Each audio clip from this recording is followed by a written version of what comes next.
Okay, this video is going to be a little all over the place, but I'm going to try to keep it cohesive. Just a few things I want to talk about. One, Naomi Wolf is an idiot. If you don't know who Naomi Wolf is, she was the campaign advisor to Al Gore in 2000.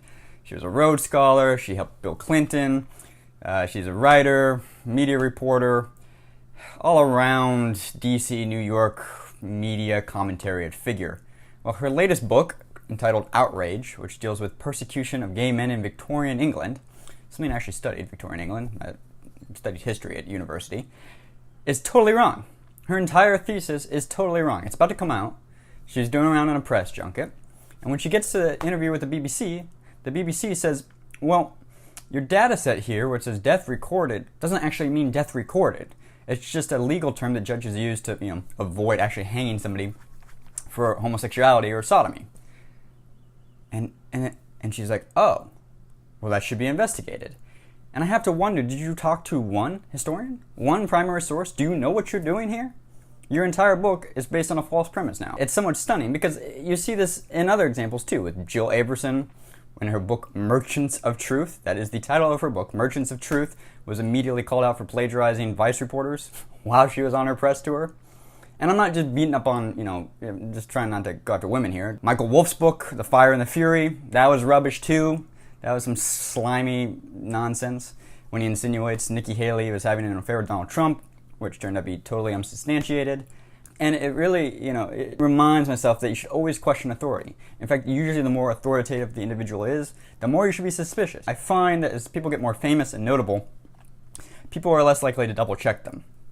And then sometimes, if they're prone to unethical behavior, they'll start making sloppy errors. And maybe I wouldn't have such a problem with this occurring if at the exact same time, the media is railing in on Facebook for having up a Nancy Pelosi video that isn't accurate, that's been, quote, doctored. That is media language, not mine. Facebook is a video sharing platform. People can upload edited videos. Not everything has to be factual. I find it very odd that Anderson Cooper is up there on his television show asking Facebook engineers, why is this Nancy Pelosi video still up when it's not accurate? When it's like, bro, have you been to YouTube? Have you been to Facebook? Have you been on Twitter lately? Like, people upload like memes, GIFs, edited videos. Well, I don't understand this. Facebook can't have content that isn't 100% accurate or factual. If that's the case, what about the book publishing company that's publishing Naomi Wolf's book? What about Merchants of Truth book? What about Michael Wolff? What about all the people that are part of the commentary that are also publishing false information? Should this Simon and Schuster, not be allowed to publish any false information ever? Even by accident? It just strikes me as absurd with the level of self-righteousness that, it's just not very biblical. And I mean New Testament biblical. Do not throw stones when your house is made of glass.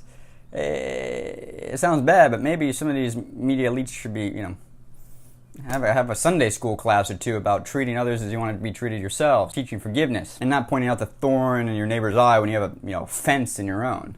I don't know, that's just the video for today. Let me know you guys' thoughts. I'll see you guys tomorrow. Thanks for watching. Like, subscribe.